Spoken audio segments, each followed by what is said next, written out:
Hi అండి, welcome to సమయ vlogs. ఈరోజు వీడియో ఏంటంటే తాటి రొట్టె కాలుస్తున్నానండి పొయ్యి మీద. చాలా టేస్ట్ బాగుంటుంది పొయ్యి మీద కాల్చుకుంది. లాస్ట్ ఇయర్ మీకు గ్యాస్ మీద కాల్చి చూపించాను, ఈ సంవత్సరం పొయ్యి మీద కాలుస్తున్నానండి. లాస్ట్ వీడియోలో మీకు చెప్పాను కదా మాకు తాటికాయలు రాలుతున్నాయని. ఈరోజు తాటి రొట్టె కోసమని మరి కాయలు తీసుకొచ్చారు. దాన్ని కాయల నుంచి ముందుగా పేస్ట్ తీసుకున్నానండి. తీసి దీంట్లో నూక కలిపాను. మన స్వీట్ తగినంత బెల్లం కూడా కలుపుకోవాలి. నూక బెల్లం కలిపి ఒక 1 అవర్ ఉంచానండి. ఇదిగోండి ఇలా ఉంటుంది. నూక కలిపిన తర్వాత ఒక 1 అవర్ ఉంచాలి అలాగా. ఇప్పుడు దీంట్లో బెల్లం నూక కలిపేసి 1 అవర్ అయిపోయిందండి. దీని ఇప్పుడు రొట్టె కాలుస్తాను. రొట్టె కాల్చే ముందు కొబ్బరికూర వేసుకుంటే టేస్ట్ చాలా బాగుంటుందండి. కొబ్బరికూర వేస్తే నిలవ ఉండదు. 3 డేస్ ఉండాలంటే కొబ్బరికూర వేసుకోకూడదు. 1 డేలో తినేయాలనుకుంటే కొబ్బరికూర వేసుకోవాలండి. ఇప్పుడు కొబ్బరికూర కలుపుతాను దీనిలో. ఇదిగోండి కొబ్బరికూర వేస్తున్నాను. కొబ్బరికూర ఎక్కువ వేసుకున్నా పర్లేదండి, టేస్ట్ చాలా బాగుంటుంది. ఇప్పుడు దీన్ని మొత్తం మిక్స్ చేసుకోవాలి. ఇదిగోండి పొయ్యి మీద గిన్నె పెట్టి ఆయిల్ వేసుకోవాలండి. ఆయిల్ వేసుకున్నాను, వేడెక్కింది. ఇప్పుడు ఆ మిశ్రమం అంతా ఈ గిన్నెలో పెట్టుకోవాలి. ఇదిగోండి ఇలా మొత్తం పిండి అంతా ఇలా వేసుకోవాలండి. సమానంగా చేసుకోవాలి, లేదంటే ఒక పక్క ఎక్కువ ఒక పక్క తక్కువ ఉందంటే ఒక పక్క తొందరగా వేగిపోతుంది, ఒక పక్క వేగదండి.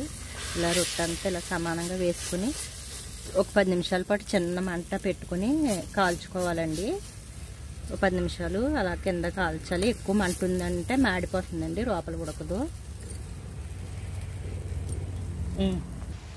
ఇదిగోండి 10 నిమిషాలు అలా చిన్న మంట మీద వేగిన తర్వాత దీనిపైన అరిటాకులు వేసుకోవాలి. ఇదిగోండి అరిటాకులు ఎక్కువే వేసుకోవాలి.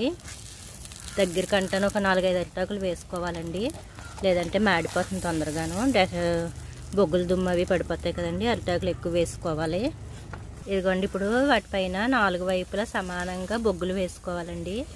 తాటి రొట్టెకి ఎందుకంటే బొగ్గులు బాగా ఎక్కువ ఉండాలి. ఇంతకుముందు అయితే పూర్వం అయితే ఇత్తడి పళ్ళల్లో కాల్చేవారండి మా చిన్నప్పుడు అవిను. ఇప్పుడు ఇంకా ఇత్తడి పళ్ళం నాకు ఇదే కొంచెం అవైలబుల్గా ఉందని దీని మీద వేసాను.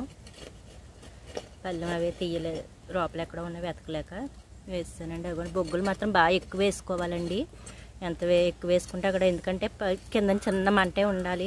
పైన బొగ్గుల వేడికి కింద చిన్న మంటకి బాగా కాలుతుందండి రొట్టి. టేస్ట్ బాగుండాలంటే టైం ఎక్కువ పడుతుందండి. అదిగోండి అలా బొగ్గులు వేసుకున్న తర్వాత అలా వదిలేయాలండి. ఆ వేడికి అలా కాలుతుంది. ఒక 2-3 గంటలు అలా ఉంచేయాలి. మంట మాత్రం చిన్నది పెట్టాలండి, ఎక్కువ మంట పెట్టకూడదు, మాడిపోద్ది మళ్ళీను.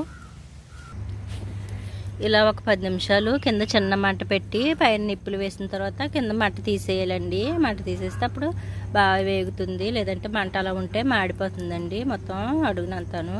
అందుకని ఒక 5 నిమిషాలు ఆగి కింద మంట తీసి పైన అలా ఉంచేస్తే బొగ్గుల వేడికి మొత్తం అంతా చాలా బాగా ఉడుకుతుంది లోపల.